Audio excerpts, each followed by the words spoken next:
So, a low-budget chief in Anambra State has been declared wanted after he was mentioned in a human sacrifice money ritual syndicate that involved the killing of a young Okada rider by the name of Samuel. Sometime in June, Samuel went missing, and the last time anyone saw him was when he got a call from two of his friends, Emeka Ewialo and Ifeanyi Ogbanje, inviting him over to Chief Chinaka's house under the guise of partying with them, chilling with them, and having drinks with them.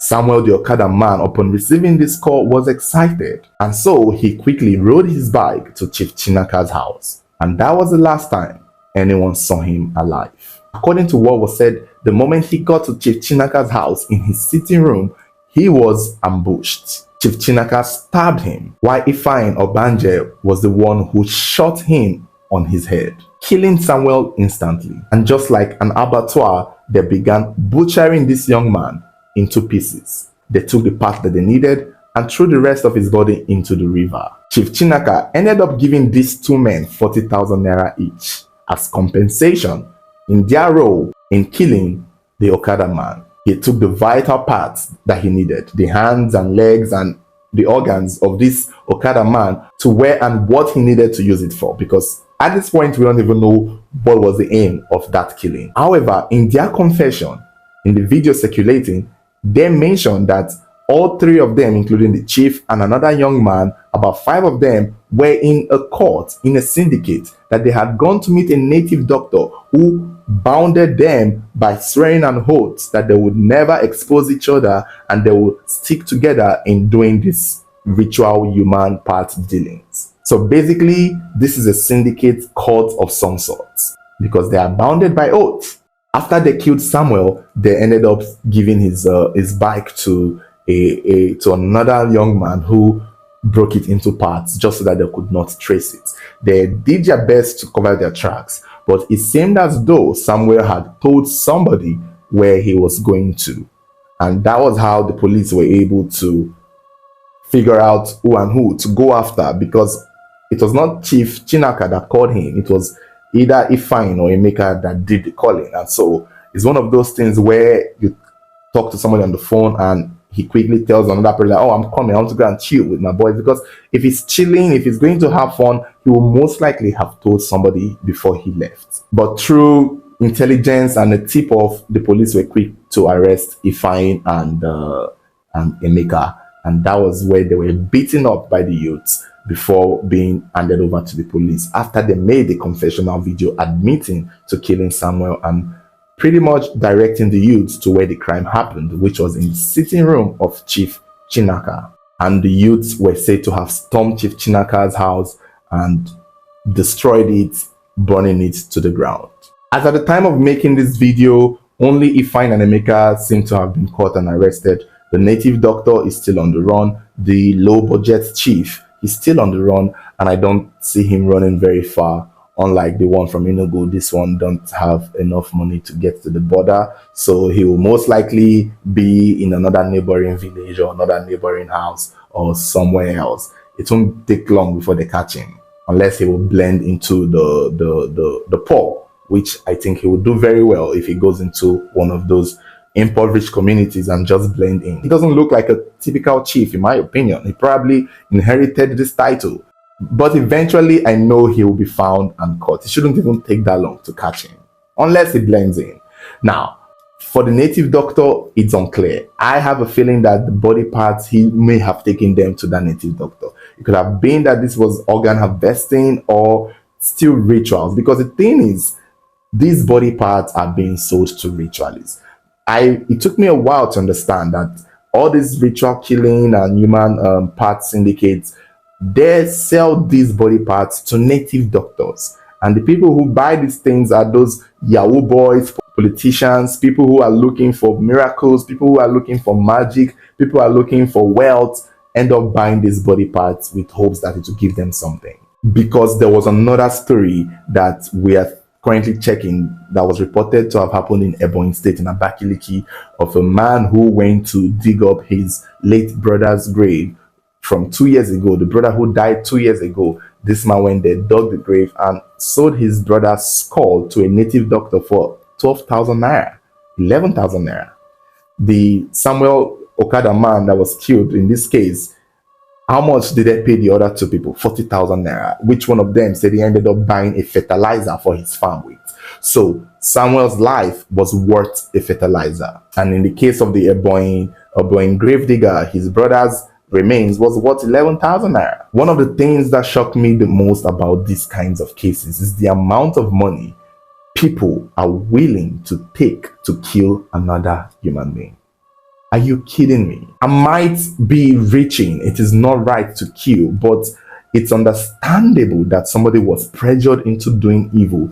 If the stakes are high, if the price are high, if you're telling somebody you get them 20 million naira to kill another person, okay, I can see somebody considering it. But are you kidding me? 40,000 naira and a young man's life is nothing to you. And this is your fellow kinsman just because he's an Okada rider or what? Because I'm confused as to why this was done. It's not as if they will get a share from whatever ritual money this man makes from the body parts. It's not as if they will get a commission or a percentage from whatever Chief Chinaka intends to do with the body parts that he harvested. Basically, Ifeanyi and Emeka are just killers. They are murderers. They are assassins. I can't even call them ritualists because they don't get a share in whatever Chinaka tries to do with the other body parts.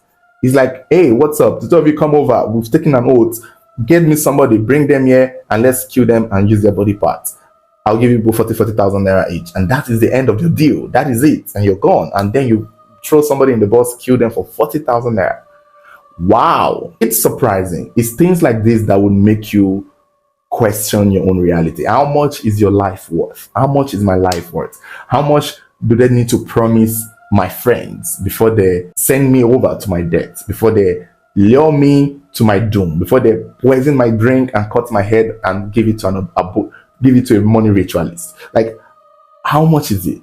Because this Samuel guy are friends with these two guys and they just sold him out like that. For what? A bag of fertilizer? It's really scary. It's really it's unfortunate. We all just need to be careful. Should I say it's the end times? Because I don't even get the rate at which people, it's not even December. I thought these are fears we should worry about during Umba month. And we've seen a high rate of people killing people for rituals, for human sacrifice, for body parts, spare parts dealing. It's troubling. Let's just hope this so-called Chief Chinaka, this budget Chief Chinaka from AliExpress is caught in time, as well as his native doctor. Because clearly, what is the rationale behind this? What is it? Again, I know we've already mentioned it, that these body parts are usually sold to native doctors, and we see them, Yahoo boys, buy the body parts, and politicians and people who need spiritual powers and all these alphas and all these churches, pastors who wants to do miracle, they are the biggest buyers of these things. This is the chain of supply here. And another thing again that they use these body parts to do, from what I've seen, is they make them into soap and sell to, the upcoming Yahoo boys who need soap. Cut soap for me. This is it. This is it. This is why people are killing people these days and selling their body parts to native doctor. Because what is the hand of a human being supposed to do for you? What is the leg of a human being supposed to do for you? What exactly? They don't even sell human head anymore. So they now say hand, legs, limbs, because this is what is being pounded into soap and being sold to people thinking that it will give them wealth, riches, and spiritual powers. Ha! May the good Lord have mercy. So let's just see how the story develops. Stay connected, stay subscribed, stay following this page. If there is any update, we'll be happy to let you know. Hi guys, this is a very tragic story. It's a very sad one, as a 29-year-old young lady lost her life due to bad relationship. She simply lost her life because of a man she trusted, a man she's dating, a man she believed to have loved her. So please, let's be very careful the kind of people we give our time to.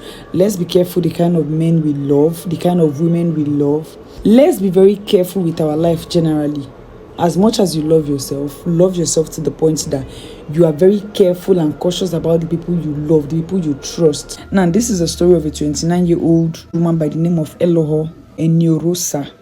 Now, Elohor was said to have been brutally murdered by her boyfriend, Osaretin Davis, aka Osas, on Friday, the 24th of December 2021. This tragic incident happened around Iguadolo community in Ovia, northeast area of Edo State. Late Elohor was said to be a polytechnic graduate who was said to have been working as a teacher in a private school. It wasn't clear how long she has been dating Osas. Some sources said Osas was a truck driver, while other sources said Osas was a fraudster. So it wasn't clear how long they dated, but some news source said Osas just came back from Ghana about a week ago before the tragic incident happened. That fateful morning being the 24th of December, Friday the 24th of December 2021, according to Elohor's mother, she got a call from Osas saying he wasn't feeling well, he was critically sick, and he needed someone to tend to his needs. So since Elohor was his girlfriend, she quickly picked up a few things and hurriedly left the house, rushing to the aid of Osas. The mother said Elohor didn't even brush her teeth. She was in so much of a hurry that she even forgot to brush her teeth. She didn't eat. She just packed a few things and just left the house. That the mother even tried stopping Elohor, at least brush your teeth and eat. But Elohor didn't have that leisure of time to start doing all those things, so she ran out of the house and went to the aid of her boyfriend Osas. Elohor is not the type that will go out and not come back to the house or inform the parents if she won't be coming back to the house. So the parents waited till evening. They didn't get a call from Elohor and she was not back. This is unlike their daughter. They tried calling her number wasn't reachable, probably switched off. So at that point, they became worried because this is somebody that will go out and come back to the house. And if she won't come back, she will call them to notify them that, oh, something happened, I'm not going to come back. But they didn't get a call from her saying she was not going to come back. And she was not back.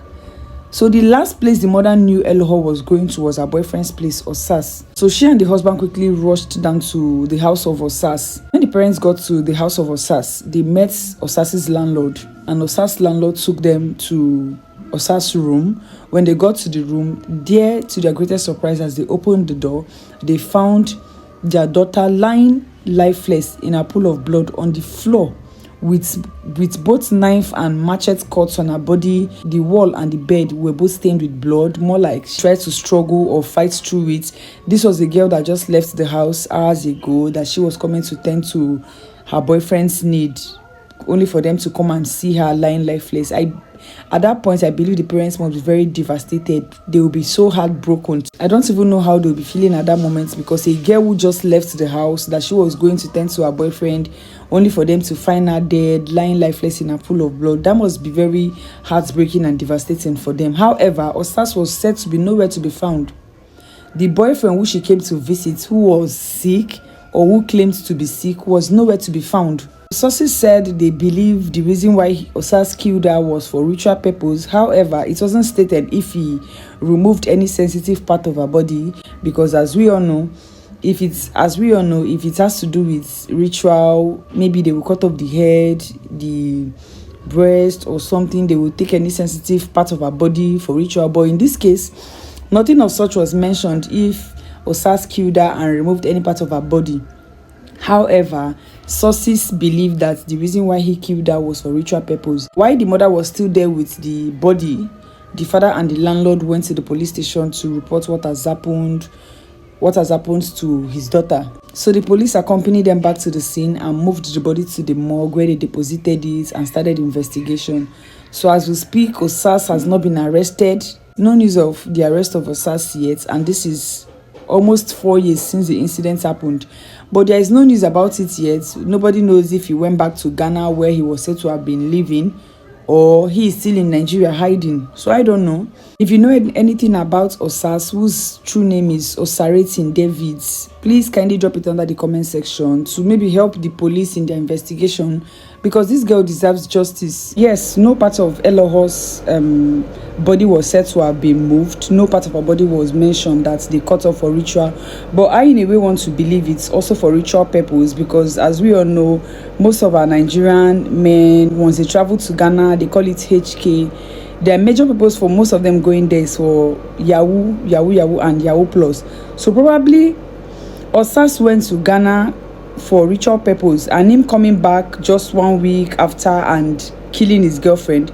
I want to believe that he traveled there and he was asked to come back to Nigeria and probably get someone for ritual, and he felt like the perfect person to use was Elohor.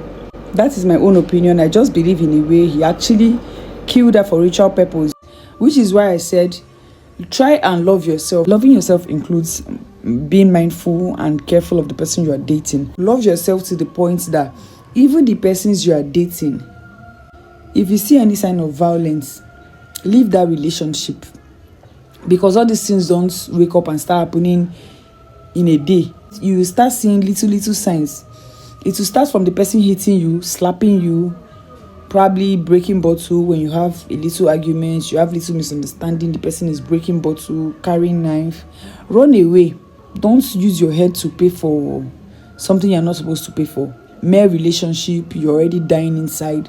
Please, let's be very careful. Let's love ourselves and be very careful. Yes, no one is praying for a bad partner, but as much as we are praying for the good ones to come, please, let's be careful the ones we see and the ones we want to manage. Let's be very careful. If you must be in a relationship, be very careful the kind of persons you date.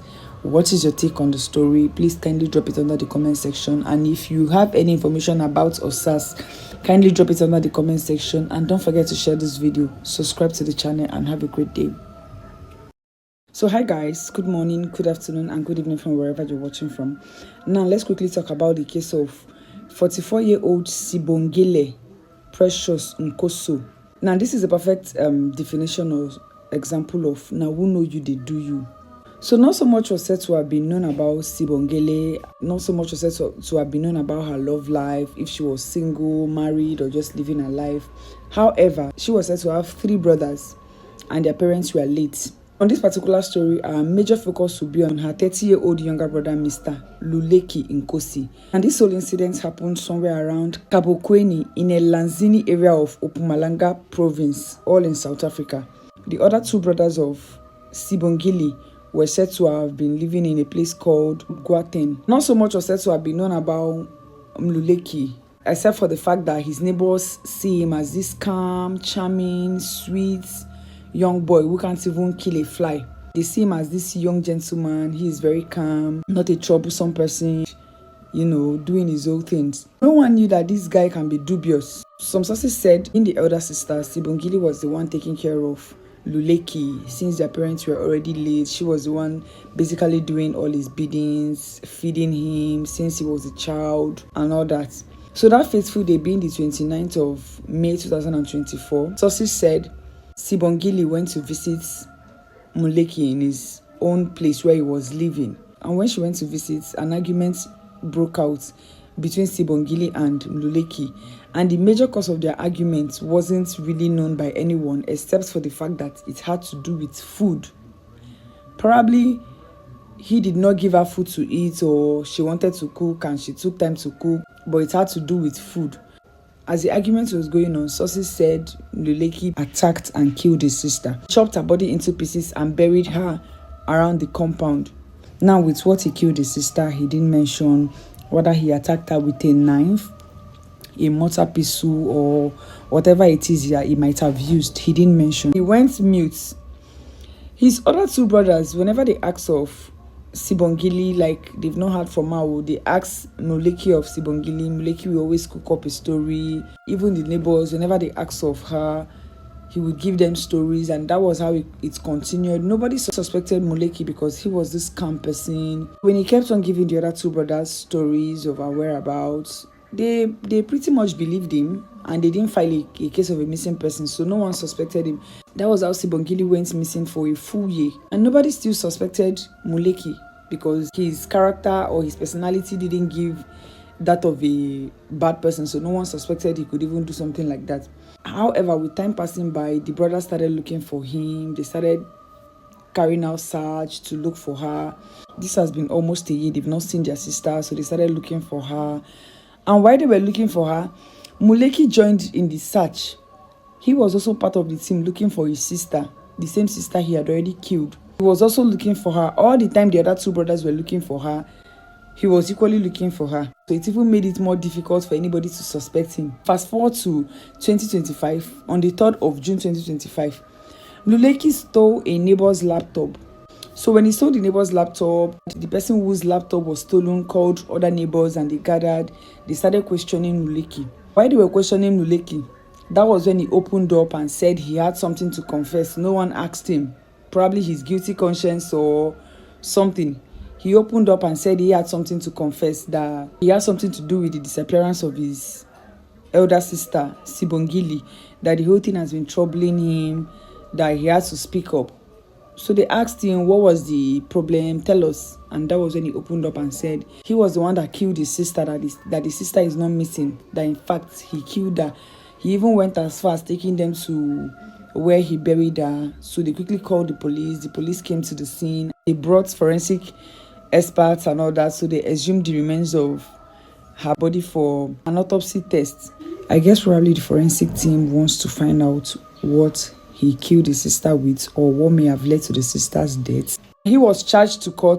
There he said he doesn't need a lawyer, that he was going to appear for himself. And in South Africa, I learned that even citizens is a fundamental right there, that citizens can represent themselves in court. However, it's advisable you use a lawyer.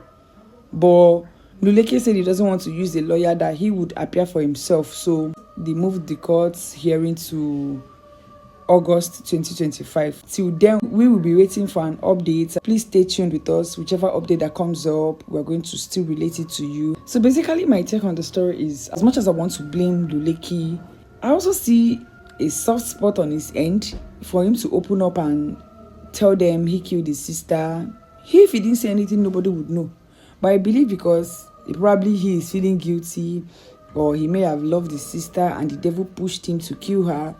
I believe the soft spot in him, or the love he had for her, was what made him open up to have been the person who killed her. Because if this man, with the way he did everything, nobody would even know. If he didn't open up, nobody would know. So I don't know. That's by the way, he is still a bad person. No matter how I try to look at him with other eyes to see his good parts, he is still a bad person, because killing someone means you are a bad person. And to think that you killed her because of food, this is your elder sister, someone who has been there for you through thick and thin, someone who was said to have been taking care of you since you lost your parents, and you killed her because of food. Man, you are a bad person. No matter how I want to put it, you are a bad person, and I pray you face the full law and get the punishment you deserve, because you are a bad person. And there is nothing to sugarcoat about it. You're just a bad person. Now, his other two brothers are actually very disappointed. They just told him, we are disappointed at you. You are a disappointment. For me, he is a bad person. No matter the conscience he had, the conscience you later developed, or the human sympathy you later developed, you are still a bad person, because you woke up, you killed your sister. You are a bad person. So I just pray he faces his punishment, and, the sister rest in peace. I doubt if her soul will rest in peace after being brutally murdered by her own younger brother. But I pray her soul rest in peace, and this evil man Muleki gets his punishment. That's, by the way, what's your take on the story? How do you see the whole story generally? Does he deserve a lesser punishment for the fact that he opened up to have actually killed her, or he admitted to have actually killed her, for the fact that he was remorseful? Does it deserve a lesser punishment? What is your take? Kindly drop it under the comment section, and please don't forget to subscribe to this channel, and do have a great day.